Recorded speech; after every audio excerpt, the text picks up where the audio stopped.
Terry, hi, Robin. Catherine, how you doing tonight? Good.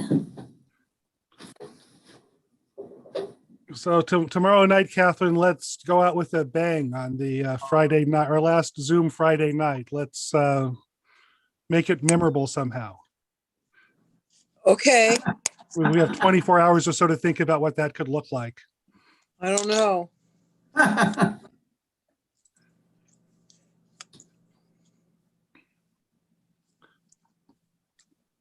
The Berlians are here. Good evening. Good to see you guys. Rabbi Baron's mom, good to see you. And Ray, good to see you. I can see the top of your head. That's okay.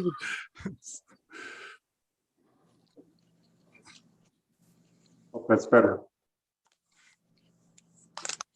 Thank you for taking time out from a beautiful, beautiful day to sit inside and do some Torah. My phone is... I keep trying to fix that so it won't ring, but it defeats me every time. This evening, we're going to talk a bit about the Mourner's Kaddish, one of the most, I wouldn't say that it's popular, but it's one of the best known, and certainly a moment of great emotion in the synagogue when we get to it. We spoke last week about the requirements of a quorum of having 10 adult Jews for certain prayers. And the Mourner's Kaddish is one of those prayers, and it's a part of a whole genre of prayers that we call the Kaddishes. Let me open up our presentation, and we can get going.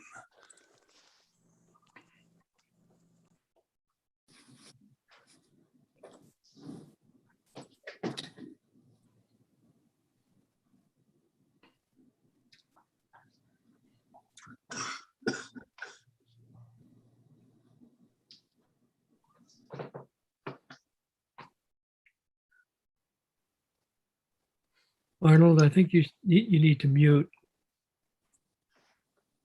Yeah, well, yes, if you're able to mute during the presentation, that's wonderful. But if you want to unmute at any point and interrupt with a question or a thought, that's okay. I'm just waiting for the slideshow to load up, and here we go. So the mission tonight, my task for tonight, is to explain the following categories. First, I'm going to talk about the different types of Kaddishes. The Mourner's Kaddish is just one of several Kaddishes we do in the course of the service. What is the Kaddish anyway? I mean, what do all of these prayers have in common? But if we even if we know what the Kaddishes are, why do mourners say a special Kaddish? Why do we have this thing called the Mourner's Kaddish? We'll talk about who says Kaddish for whom, and who are the people that are permitted to say Kaddish, and who are the people that they should be saying Kaddish for. We're going to talk about the phenomena of Mourner's Kaddish being said at Yortzeit, which is one of the exciting new developments in the world of Judaism. And our last category is always potpourri. And we close off every discussion with a little bit of whatever. There are 5 general types of Kaddishes that we experience in the service, and I'm going to show you each one and explain which one is for. But to just do the list first, we have what's called the Hatzi Kaddish, which just means the half Kaddish. We have Kaddish Shalem, which is another way of saying the full Kaddish. We have Kaddish de Rabbanan, the Rabbi's Kaddish, my personal favorite. We have Kaddish Yatom. The Yatom is just Hebrew for orphan. And so in Hebrew, it's called the Orphan's Kaddish, but we call it the Mourner's Kaddish. And it's called the Orphan's Kaddish because the original context of it is somebody seemingly saying Kaddish for their parent who has passed away. And we have the burial Kaddish. We have the burial Kaddish, which is probably if there's one, if you come to synagogue on a regular basis, you're going to get a bunch of the first four Kaddishes that we have here. The burial Kaddish is the one that people don't always know about and are kind of surprised to hear of when we get to it. But we will just go through these in order. The Hatzi Kaddish, or the half Kaddish, it basically is the short Kaddish. And in every Kaddish that we have begins with this formula, Yit Gadol v'Yit Gadash Shemei Rabbah. May his name be made big, and may it be made holy. And it goes on and says some other things. May God's sovereignty be soon established in your lifetime, in our days, and in the days of the house of Israel. Ve'imru Amen. The congregational response to every Kaddish is the same. Yehei Shmei Rabbah Mevarach, Alam Omei Amaya. May God's great name be acknowledged forever and ever. And the editors of Lev Shalem gave us an exclamation mark to remind us that we should say that with a little bit of pitch in our voice, with a little bit of fervor. And so for the Hatzi Kaddish, we it closes with Yit Borak v'Yishtabach v'Yitpa'ar v'Tomam v'Yitnaseh v'Yitadar v'Yitalev v'Yitalal Shemei D'Kudsha Breichu. Those are all passive verbs. The Yit whatever, the Yit whatever. It's may his name be acknowledged, praised, celebrated, laudished, worshipped, it's exalted, honored, extolled, and exclaimed. They're just different passive verbs that mean basically the same thing. And Ela min kol birkata v'shirata tushbekata v'nechamata damiram bi'alma v'yamru amen. The language of all the Kaddishes is not Hebrew. It's Aramaic, which is a very close language to Hebrew. The relationship is maybe not as close as, say, Spanish and Italian or Spanish and French, but it's clearly it's a Semitic language, and it's quite close to Hebrew. Why it is in Aramaic, I don't think anyone knows, other than the fact that Aramaic was a spoken language by many people in the Levant at the time that these liturgies were developed. But it is probably the most prominent place in our liturgy where we have the Aramaic language. But again, if you don't know Aramaic, if you don't know Hebrew, I mean, when I say it, I'm not even thinking of the translation. I'm just saying the words, even though I actually know Aramaic. But this is the Hatzi Kaddish, the half Kaddish. And this is simply said in synagogues between two different parts of the service. That it could be really, that doesn't involve an Amida, and it's not at the very end of the service. So we come across the Hatzi Kaddish between the introductory part of the service, Pesukei de Zimra, and the formal part of the service Shacharit, which begins with Baruch Hu. So immediately before the Baruch Hu, we have the Hatzi Kaddish. And another place where the Hatzi Kaddish would occur is following the reading of the Torah. Between the reading of the Torah and the section of the service that comes after the reading of the Torah, we have the Hatzi Kaddish. The full Kaddish has the Hatzi Kaddish, again, the same three parts we saw before, but it has the rest of the Kaddish there. And to just go over the sections following where we would stop the Hatzi Kaddish, we have Tit Kabal, Sloat Dahon, Ovot Dahon, de Kodesh El Kadam Avahon de Vishmaya V'Yamru Amen. May the prayers and pleas of all Israel be accepted by their Creator in heaven. Yehei Shlama Rabba means Shemaya, and then it switches into Hebrew. V'chayim aleinu v'al kodesh v'el v'yamru amen. May heaven bestow on us and all Israel life in abundant and lasting peace. Why does it switch from Aramaic into Hebrew here? I have no idea. I wish I knew. I've tried to figure it out. Osei Shalom bin Ramav Barachamav say Shalom aleinu v'al kodesh v'el v'yamru amen. And we end the full Kaddish with back here, we end the full Kaddish with, may the one who creates peace on high bring peace to us and to all Israel. And let us say, Amen. So we end this with the prayer for peace, which is also the way we end our tefillah, the Emidah, Sim Shalom, Tova Uvracha, or Shalom Rav al Israel Am Katasim. So we end our prayer with the prayer for peace, and we end the full Kaddish with the prayer for peace. And the priestly blessing, which we read in synagogue just this past week, also ends with the prayer for peace. So we always like to end with the prayer for peace. Peace is very important, and there's not enough peace right now. The arrow that I have pointing to has to do with the stitch of this that makes the Kaddish Shalem the Kaddish Shalem. And that's the segment that says, Tit kabas loat dahon avot dahon dekodes el kadoma vahon devishmaya v'imru amen. May the prayers and pleas of all Israel be accepted by their creator in heaven. It's actually Father in heaven, but we made it egalitarian. And let us say amen. It's this request that our prayers be answered, which is found only in the Kaddish Shalem. And the Kaddish Shalem is only said after we recite the Amidah, which is considered to be our prayer. The Amidah is the thing that begins, of course, Baruch atah Adonai Eloheinu v'Elohei Avotenu, and ends with Sim Shalom Tova Uvracha. So this, the Tit Kabal is, it comes from the fact that we want to make sure that the prayer that we just said is received. My favorite Kaddish, the Kaddish de Rabbanan, and this is called the Rabbi's Kaddish, but it's not called the Rabbi's Kaddish because it's said by rabbis. It's called the Rabbi's Kaddish because it's said for rabbis.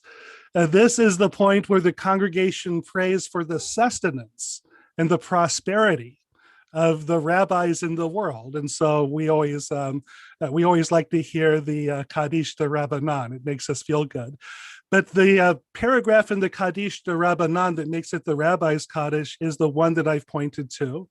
And in English, it says, grant abundant peace to our people and their leaders, to our teachers, that's to say the rabbis, their disciples, which are other rabbis, and to all who engage in the study of Torah in this land and other lands. May you and they be blessed by our Creator in heaven with great peace, grace, and kindness, compassion, and love. In Aramaic, it actually says abundant food and prosperity, abundance and deliverance. And let us say, Amen. And the Rabbi's Kaddish is said after we complete the study of a piece of the oral Torah. That's to say, after we study a piece of the composition that the rabbis created. We're thankful for the gift of the oral Torah. We recognize that the rabbis are the instruments of the oral Torah. And so after we study it, we say the Kaddish de Rabbanan, which is the Kaddish which asks above all for the sustenance and success of the rabbinic class. So we can't, this is the Kaddish that probably could be said more than it's actually said. Kaddish Yatom, the mourner's Kaddish or the orphan's Kaddish. And this is the subject of the class. The Kaddish Yatom is identical to the Kaddish Shalem with one exception. And this is the Kaddish Shalem with pointing to Tit Kabal, the prayer and the plea for our prayers to be accepted does not exist in the Kaddish Yatom. Otherwise, it's identical. The Kaddish Yatom is the Kaddish Shalem with the removal of Tit Kabal, with the removal of our request that our prayers be heard. And I don't know if this is the actual reason for this, but what I've always told, what I've always been told, and what I've always taught is that it's cruel to ask mourners to ask for their prayers to be accepted. Because somebody who's undergoing mourning, somebody who's just suffered a loss, has had the experience of their prayers not being answered. I mean, they've gone through a loss that they would have prayed to not have gone through, but their prayers weren't answered for whatever reason. So we don't make them feel bad. We don't make them feel humiliated or low, or remind them of their loss by making them say the paragraph Tit Kabal. We skip it. But this is the mourner's Kaddish. And this is the subject of this class. And after I review the fifth and final Kaddish, we're going to talk about what the Kaddish is and why the mourners have a special one. But I want to talk about a Kaddish that is not well known in liberal Jewish circles, but it is relatively important. And this is Kaddish Dehu Atid. This is the burial Kaddish. When you go to a funeral on our side of the street or on the Beth El side of the street, at the burial they say the mourner's Kaddish when the person is buried. But in Orthodox circles, a funeral from across the street, I've been there, you'll notice that they say a Kaddish that's slightly different. And the Kaddish that they're saying is the burial Kaddish, Kaddish Dehu Atid, Yit Gadal Yit Kadash Shemei Rabbah Ba'amad Dehu Atid, It Kadata Ulachaya Mataya. This Kaddish explicitly mentions the resurrection of the dead. And that's why you say it at the burial. In the world in which he will create anew, where he will revive the dead, construct his temple, deliver life, rebuild the city of Jerusalem, and uproot foreign idol worship from the land, and restore the holy service of heaven to its place along with its radiance. It's this change in the first paragraph that makes the burial Kaddish different than the mourner's Kaddish. And is it okay to say the mourner's Kaddish instead? I do it. It's I think it's okay. But people should be if you're ever at a funeral that's not a Reform funeral or a conservative funeral, and they whip this out, you want to be able to situate yourself as to what's going on. And so there is a Kaddish which is said specifically for burial, but it's also said when we conclude a tractate of Talmud or Mishnah in study. And I think that's because when we're studying a tractate of Mishnah or Talmud, we're often studying it in honor of somebody who has passed away. And so when we conclude that, when we conclude that period of learning, we say the Kaddish Dehu Atid, the burial Kaddish, which is the special Kaddish here. So those are the types of Kaddish. The next thing on the agenda is what's the Kaddish anyway, and go on. But there was a lot of material there. So I just want to take our temperature, stop for a second, and see if there's any questions or requested clarifications so far. On the last line of Kaddish, you change, there's one word you either change or leave out. Rabbi, that's exactly what I was going to ask you. You add a word. Oh, say shalom bimramav barachamav ya'aseh Yeah. shalom. Yeah, that's just a different nusach of it. That's the way we say it in Philadelphia. Barachamav just means in his mercy. I think that Philadelphia was heavily influenced by Sephardim, that the most prominent community there was always Mikveh Israel, the Sephardi community, and I think that that's where the custom comes from. But that's not a substantive change. That's just a different version of it. They vary from community to community. I mean, not in terms of like Beth or Bangor or whatever, but between Ashkenazim, Sephardim, there are small differences in the words. But Barachamav just means in his mercy, to add a little bit of prayer to it.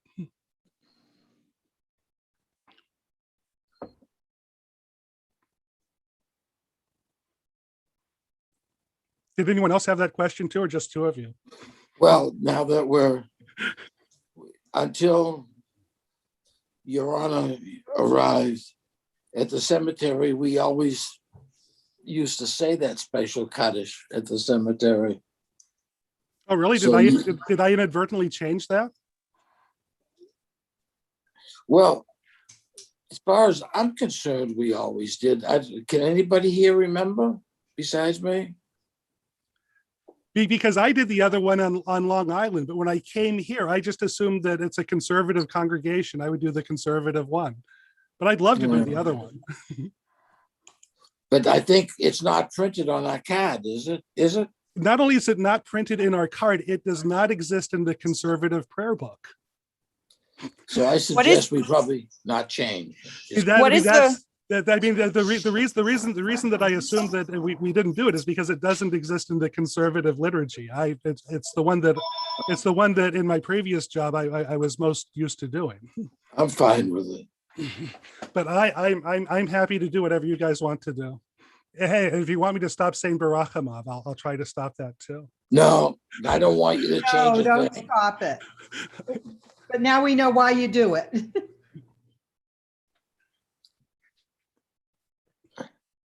So what, and again, if you still have questions about this and I started talking too soon, you can stop me or talk to me later.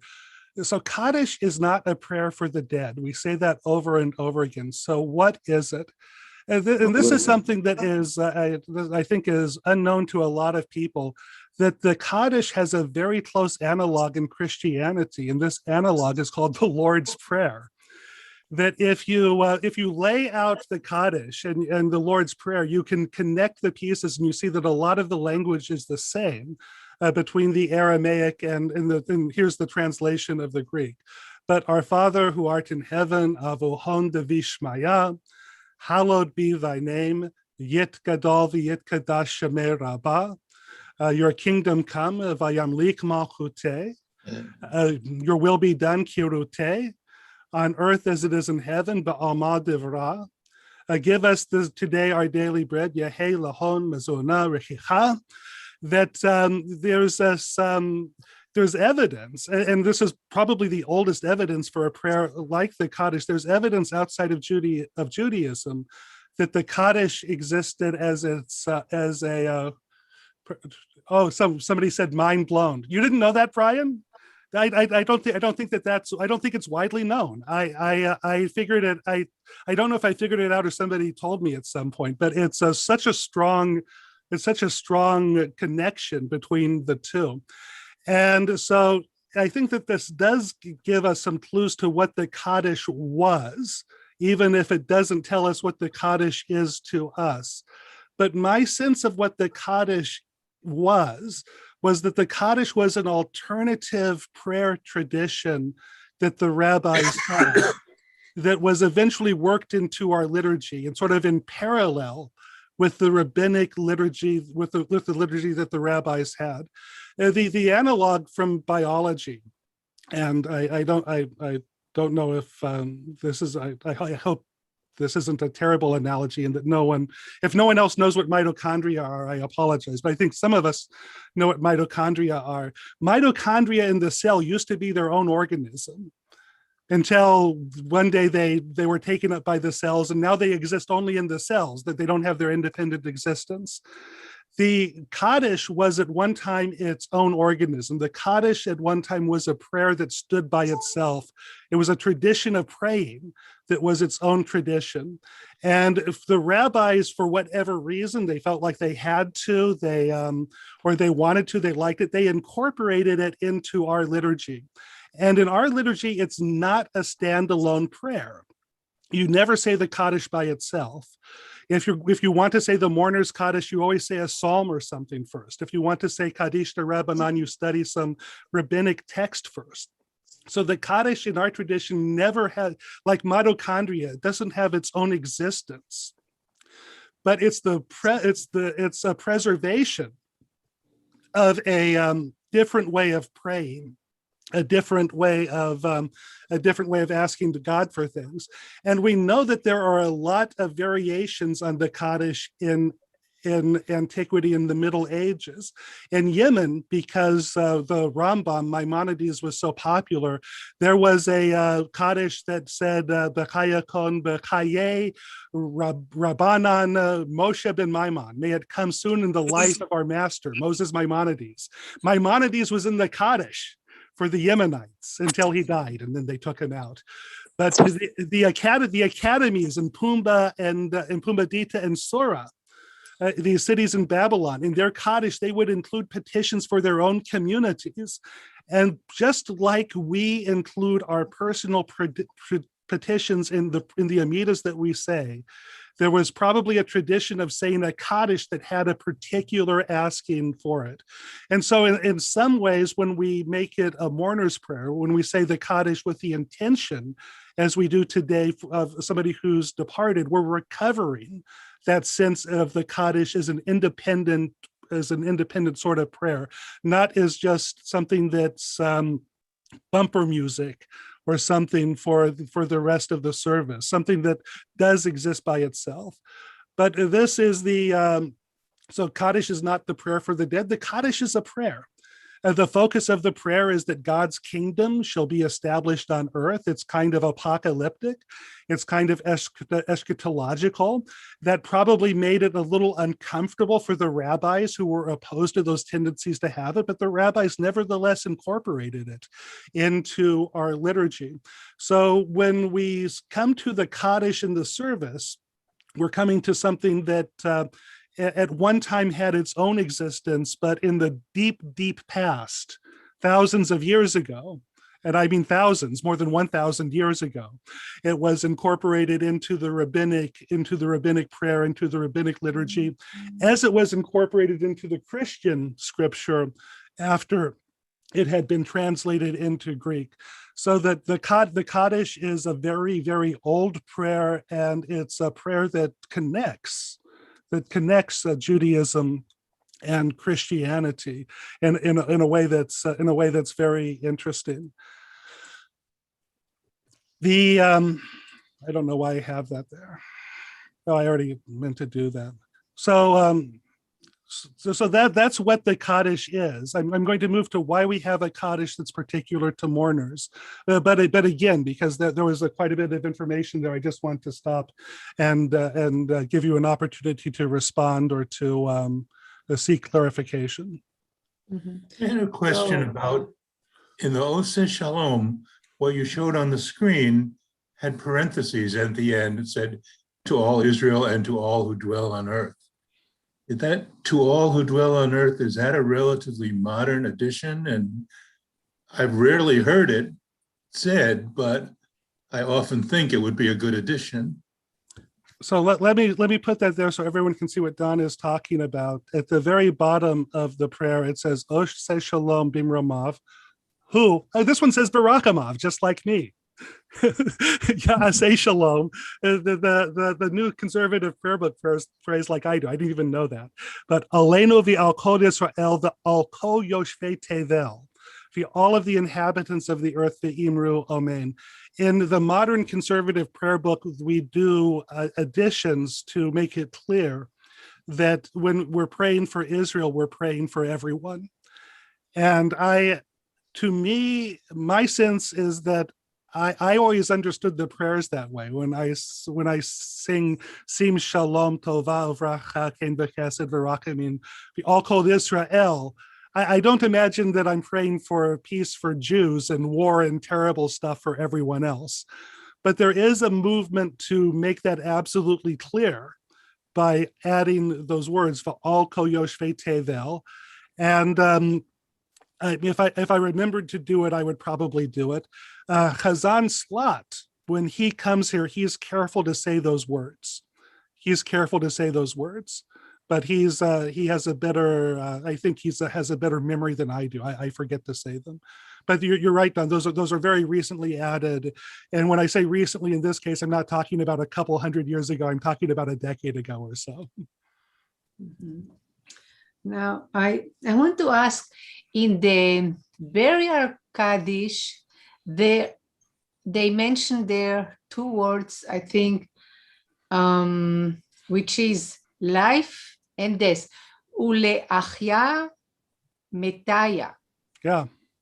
Which in the other Kaddish, which is the Kaddish Shalem and the Kaddish or Hatzi, they don't mention death. So was this Kaddish written in a different time, or why is here mentioned death while in the others not? Well, the reason that you would mention death here is because death is on our minds when we're at a burial. I mean, that's the one time when we really want to pray for the resurrection. I think it's an interesting question to say why we wouldn't have a mourner in the immediate days say the same prayer. I mean, when you only say this once, you say this at the graveside, you go back to the Shiva house, you have a minyan, you're saying the regular mourner's Kaddish there. You only say this right at the burial service. And I think the fact that you only say it then is kind of interesting, because you obviously are still hoping for resurrection a few hours later when you get back. But it's the context is that right there is it's comforting that the way we connect to God at that moment is to tell ourselves that death isn't the end, that God has the ability, that when he wills it, that he can revive the dead, and he can revive us when we die. As to the time that it was written, I don't, there might be scholarship on what time the different versions are incorporated, but that's beyond what I know. That's beyond what I know. Okay, thank you.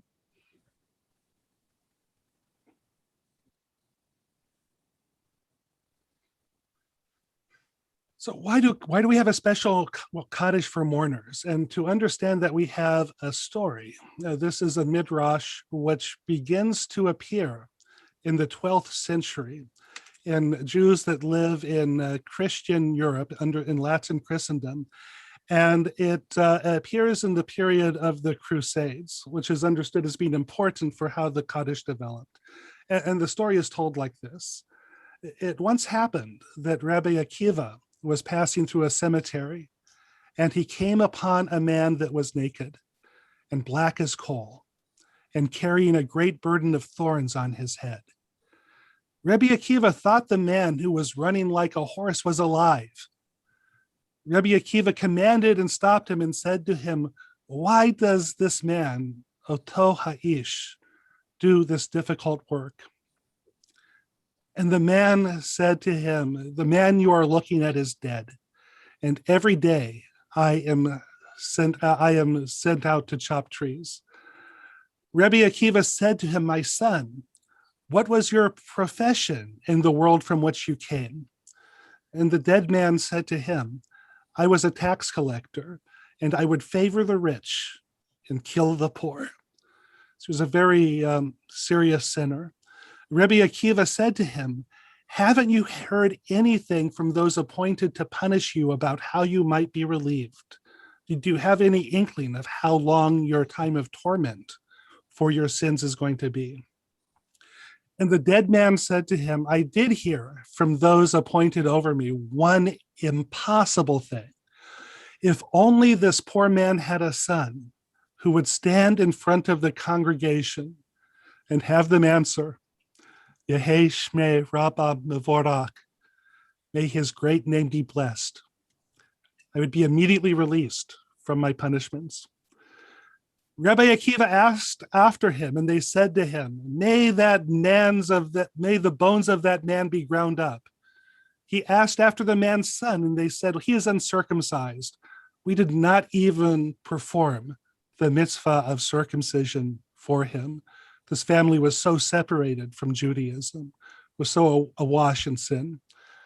Akiva took the son and he put a book in front of him, but he would not accept Torah study until Rabbi Akiva fasted for 40 days. A heavenly voice said to Akiva, for this person, you are fasting? Therefore, it's customary to appoint a person who does not have a father or mother to lead the services at the conclusion of Shabbat in order to say the Kaddish. In other words, there is a tradition that the performance of mitzvot, particularly the performance of prayer, has the ability to give credit to our departed parents. And in the Middle Ages, this was understood. Remember, this is the 12th century in Latin Christendom. This is the time when the idea of purgatory among Christians is being developed. And because ideas always spread, it spreads to Jews too. There's an idea that the souls of the departed suffer and the suffering of the departed souls are relieved when their children stand before the congregation and make the congregation say, Yehei Shmei Rabba Mevorach. When would that usually happen? That would usually happen when the person led the prayers. And that's why we have the custom that somebody who is in mourning says the prayers. But what if the person does not have the facility to lead all of the prayers? What if the person does not have the facility to lead the congregation throughout? We have for them the mourner's Kaddish. The mourner's Kaddish is a prayer that anyone can learn, that you do not need a lot of learning. You do not need to be that close to the Jewish tradition in order to say the mourner's Kaddish. And so we reserve the mourner's Kaddish for mourners so that every soul will have the opportunity to receive the comfort and to be redeemed, that it should not matter on skill. It should not matter on closeness to the Jewish people. And we see this in our experience today, that Jews that don't know very much about Judaism, the Jews that don't go to synagogue will come to say Kaddish for their parents. The Jews that might not know how to lead services know how to say Yit Gadol v'Yit Kadash Shemei Rabbah. And that's why we have this dedicated prayer for mourners, according to this story. I mean, the history is always more complicated, but the timing of the Midrash is absolutely correct. It is in the 12th century. It is about 800 years ago that the Kaddish, which is a prayer that had already existed by then for at least 1,000 years, is a prayer that's given exclusively for mourners to lead at the end of services. And we have this tradition in the Talmud too, which doesn't relate it directly to the Kaddish. But in Rosh Hashanah 17a, it says, Jews and non-Jews who sin with their bodies descend to Gehenna and are judged there for 12 months. Gehenna becomes sort of the Jewish idea of purgatory. It's a place of refinement. It's a place where the soul is tested. After 12 months, their bodies are annihilated, their souls are burned, and the wind scatters them under the feet of the righteous. But the heretics, traitors, and Epicureans who deny the Torah and the resurrection of the dead descend to Gehenna and are judged there forever. There's no release for them. So the term in Gehenna is considered to be 12 months. And that is why we say Kaddish for our parents for a full year. There are different obligations of Kaddish depending on our relatives. There are 7 relatives that we have that we are obliged to say Kaddish for our father, for our mother, for our son, a daughter, our brother and sister, and a spouse. For the parents, the term of Kaddish is a full year, though we never go for the full year. We only go for 11 months because we don't want to assume that our mom and dad need the full term in Gehenna. We want to think that by 11 months, they'll be out. So we optimistically, we cut off the Kaddish at 11 months. I guess if our parents were particularly sinful, the last month is going to be rough. But for sons and daughters in 30 days, sisters and brothers 30 days, spouses 30 days, this is the psychology of mourning as it develops within Judaism, that all of these losses are the most painful things that we go through, to lose a spouse, to lose a brother, a sister, chas v'sholem, to lose a son or a daughter. What could be more terrible? But the psychology of mourning recognizes that even though those losses are terrible, to lose a parent, that we don't know until our parents die. We don't know the world in which our parents didn't exist. And so that the loss of a parent, the act of becoming an orphan, the act of losing the people who brought us into this world, is considered to be the heaviest form of mourning that we can know. And therefore, it's for this mourning that the period of Kaddish is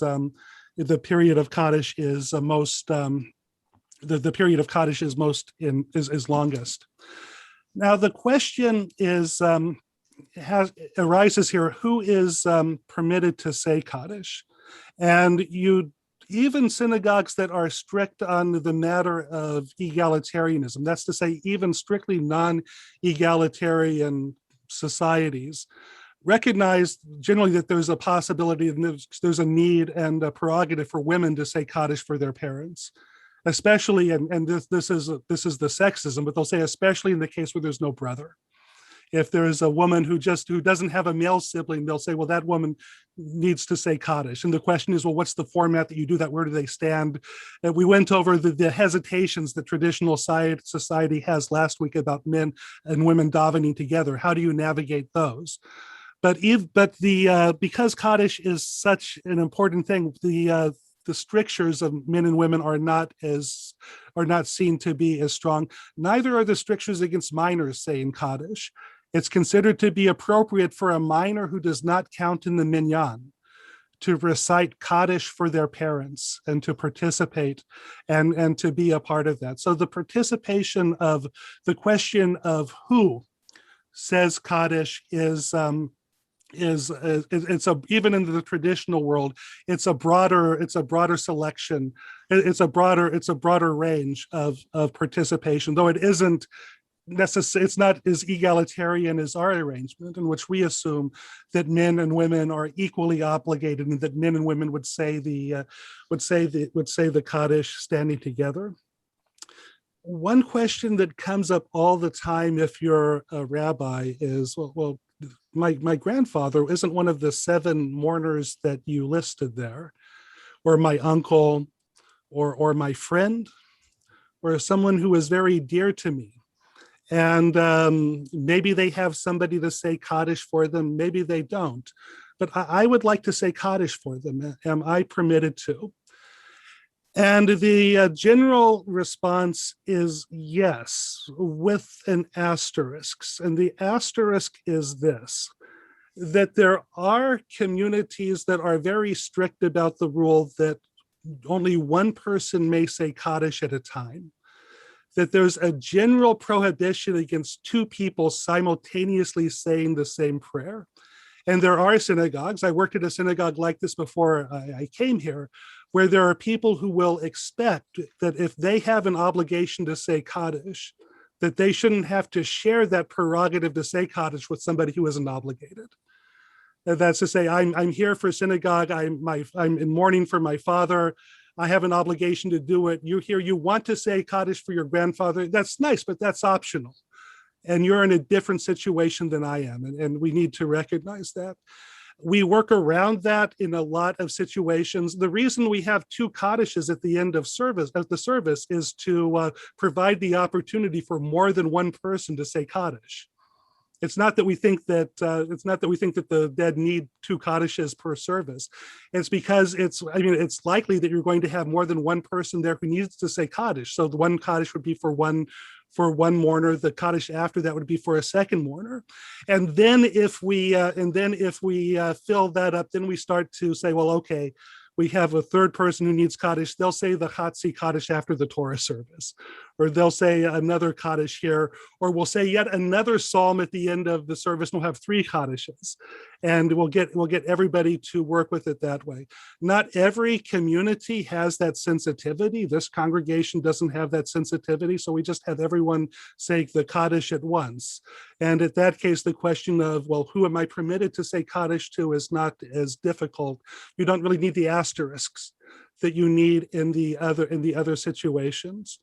There are communities that the custom is for everyone to say Kaddish, whether they're in mourning or whether they're in yahrzeit, and we say mourners Kaddish as a community, which it has its pluses and its minuses. I mean, it's very powerful for the entire congregation to stand up and say Kaddish together. It's probably pretty supportive when you're in that situation. When I was saying Kaddish for my dad, I was always happy to be saying Kaddish with somebody else. But it does become a little difficult. When you hear the rationale, I shrink back a little bit when they say, well, we do it because we're all mourners today. We're all mourners because of the Holocaust. We're all mourners because of this. And that's true, but it's also true that if somebody has just lost their mom or dad or their wife, we're not all mourners in that sense. that those people are in a particular circumstance. Those people are in a place where the role that they are needs to be recognized and perhaps some set aside somehow. It's there's arguments on both sides. You've got your quids and you've got your quos, and you do your best to align with the needs of the community and their sensitivities, so that it's the best for that community to be. But those are the those are the trade-offs. Those are the machinations that go on the head when you ask the question, well, can I say Kaddish for such and such? There's no bar. I mean, Kaddish is a prayer. I mean, there's no bar technically just for saying Kaddish for anyone that you want to, but you do have this traditional understanding that only one person can pray at a time. And if the community follows that, you need to navigate that. And you also need to navigate the sensitivity to people who believe that their lot as mourners requires a special recognition by the community. And they're correct to insist that somehow that we don't say that everyone is the same. I mean, I'm not mourning in the sense that people in this community who have just lost a loved one are mourning, though in some sense we all are mourning. The final thing that I want to speak of is the interesting question of saying mourners Kaddish on the Yortzeit, which is the widespread custom in Jewry all around the world, Orthodox, conservative, Reform, and wherever you go. But it wasn't the case 100 years ago. And this is something that happened over the last 150 years. And as when we spoke about the Star of David last night, I talked about the things that were borrowed from Catholicism into Judaism. One of the things that was borrowed was the idea of the Yortzeit, that the idea of marking the anniversary, the solar anniversary of a loved one's death is not indigenously Jewish, but it's something that we borrowed from the Catholics in probably the 18th or maybe the 17th century. And the idea is that the original idea of the Yortzeit was that, well, you probably lit a candle because that's what Catholics do on that day, but you also fasted. That the predominant custom of Yortzeit going into the beginning of the 20th century was that was the day that you fasted, because you recognized that if the stars were in that position that they were, and it's a solar anniversary, that's a bad day for your family. You want to ward off additional punishment. I mean, the date that a loved one dies is a bad day for you, and you want to propitiate God however you can. The way we propitiate God is we fast and we repent. So that the custom on the Yortzeit was originally to fast. Before the 20th century and in the early decades of the 20th century, the custom of the people observing the Yortzeit saying Kaddish began. We can mark this because we have the reactions of the rabbis that did not like the custom. That's usually the way that we date new customs in Judaism. You read the reactionaries, the people that said, this is terrible, stop this. But we can tell from the literature that by the 1940s, the custom of people saying mourners Kaddish on the Yortzeit was widespread, but it was still the point where people could remember that it was kind of a new custom, that it wasn't completely unintelligible for the rabbis to say, this isn't right. These people aren't mourners. They're observing a Yortzeit. They should be fasting. But again, the lot of the rabbis is you can always have good ideas and suggestions, but the people are actually going to decide what you can do. There is no prayer hated more by the rabbis than Kol Nidre. There is no piece of liturgy that the rabbis look harder to uproot than Kol Nidre. And there's no piece of liturgy that the congregants, that the body of world Jewry loves more than Kol Nidre. Guess who wins? It's not even close. It's not even close. So this was an example of a popular custom that arose. The rabbis, we do our bit. We want to ruin everyone's fun. That's why God sent us to earth. But in the end, the people get their way. In the end, the people get their way. And so we have this custom now that in probably most of the Kaddishes that are said in a lot of synagogues in North America are not mourners, but there are people coming in, observing Northside, and that's become a fundamental institution of outreach, of connection, of remembrance, and the celebration of the lives of the people who came before us. And it's just a story about how we do in these things. We have the collection of the very old. We have this prayer that was probably a prayer by itself that was said by Jews and non-Jews 2,000 years ago, that gets incorporated into the liturgy, and we still say it today. And we have it deployed in ways that are relatively new, in ways that show the growth and that shows the vitality and the creativity of the Jewish people, looking for things that are good and looking for things that they wish to enhance upon and share. And that's the story of the Mourner's Kaddish. And I'll stop here and we'll finish up with questions and comments. Rabbi, I was just curious, is Yizkor a fairly recent development as well? Not that recent. Yizkor comes from the 12th century too, from the Crusades.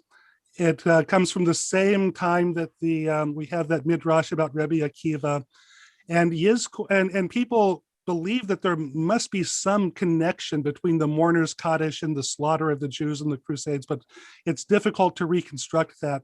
With Yizkor, it's not hard to reconstruct. Yizkor is about, the heart of Yizkor is not remembering our relatives. That's the heart of it for us.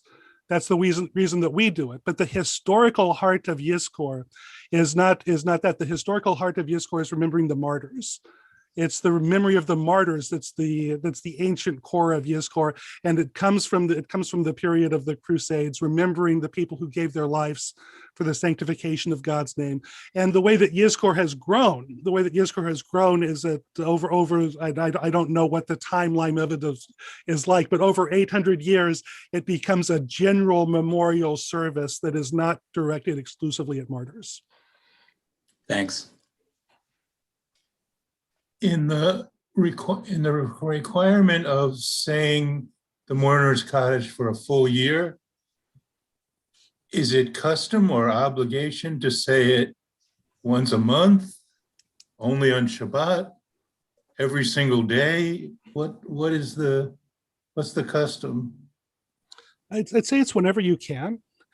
It's we have, if there's no minyan around, you're excused. There's nothing you can do that can't be done, as the song says. And if you're on the road and there's nobody around, God forgives us for the things that we can't control. But the assumption is that if in that period, and this is something that you see as a communal rabbi, people start coming to synagogue on a regular basis when they're in this period of mourning. And there's no rule that, like you say, it has to be once a day, it has to be 3 times a day, it has to be once a week. It's as often as possible. And as often as possible is a conversation between what the individual is able to do and what the opportunities in the community to do are.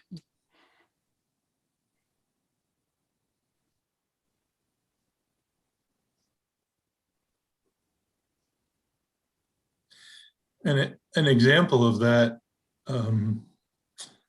flexibility for kindness is many years ago, Terry's mother wanted to say Kaddish for her husband, and she was living in Bangor. We went to Beth, Israel. There was no minyan, but the elders who were there said, well, the rabbi's out of town, so we can let her say Kaddish. There have been people in my tenure here who have said Kaddish without the minyan. If you remember our friend Larry Goodstein, there was nothing that was going to stop him from saying Kaddish for his mom, minyan or no minyan. And we didn't tackle him. We didn't tell him not to do it. He just did it. And it's because the prayer is so important, because of what it means to the individual to say it, I think everyone is going to err on the side of understanding in that situation. We want to live with integrity too. But look, so I'm doing a funeral at the cemetery. There are 14 people there. I don't know if all 14 are Jewish. But if I don't know, You don't ask. if I can't tell, I don't ask. No, I don't I say ask. either. Kaddish. We say Kaddish. And I mean, is that a compromise of integrity? Yeah, it's probably a little bit of a compromise of integrity, but it's for a good thing. No, you know, Rabbi, it's not a compromise of integrity because we're not supposed to embarrass people or ourselves. And we do exactly what you just said. There's 14 people, and somebody will come up to me afterwards sometimes and say, was that person Jewish? And I said, I don't really know. I don't really know, but they were there. They were there. Having said all this talk about Kaddish, Rabbi, can we say a psalm and then say Kaddish? Absolutely, Billy. Absolutely.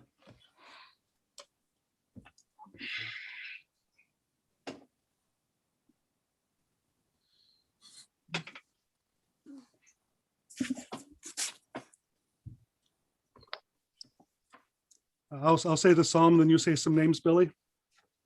Sure.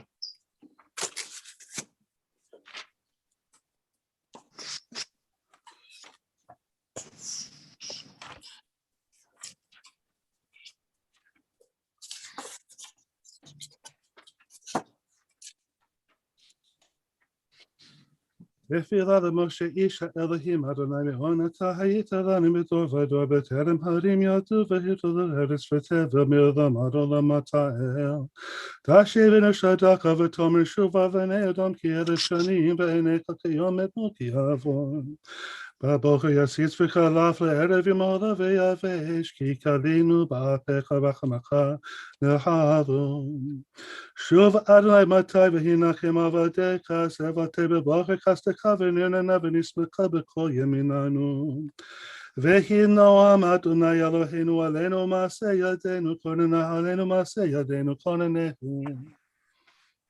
In our congregation at this time, we are in the process of saying Kaddish on a daily basis for Michael Cutler, Barbara Braverman, Janie Solomon, Dr. Sidney Chasen, Gloria Miller, Dr. Sewell Chasen, Sidney Yanofsky, Milton Adelman, Ari Haber, Les Sinford, Mrs. Gass, oh my God. What's Julie Gass's wife's first name? Doris? Doris Gass, and any other people. If you know of someone that I've left out, please speak their name. May all their memories be for a blessing as we say Kaddish. Yiskadal v'yiskadash shemei rabba. Amen. V'yomar divra kirusei v'yamlich b'achusei. V'chaye chon v'yomei chon. Uvchaye d'chal b'eish Yisrael. V'agala uv'izman kori v'yimru. Amen. Amen. Yehei shmei rabba Mevorach. Olam Maya. Yisporach v'yishtabach v'yisporach v'yisromam v'yisnaseh v'yisada v'yisaleh v'yisalal shemei dekudusha b'richo le'elam inkal b'yachasa v'shirasa tush b'chasa v'nechemasa dani ram b'yomar v'yimru. Amen. Yehei Shalom Rabba Min Shemaya V'chaim Aleinu V'Yalkal Yisrael V'Yimru. Amen. Oseh Shalom B'Rumav Hu Yaseh Shalom Aleinu V'Yalkal Yisrael V'Yimru. Amen. Amen. Good night, everyone. And I think Thank you, Rabbi. Another interesting, fun class. Thank you, Vicki. Good Yes, night. I enjoyed it very much. Thank you. Thank you. By the Thank way, you. is Thank you. that one Jason all right? I haven't seen it for 2 weeks. She's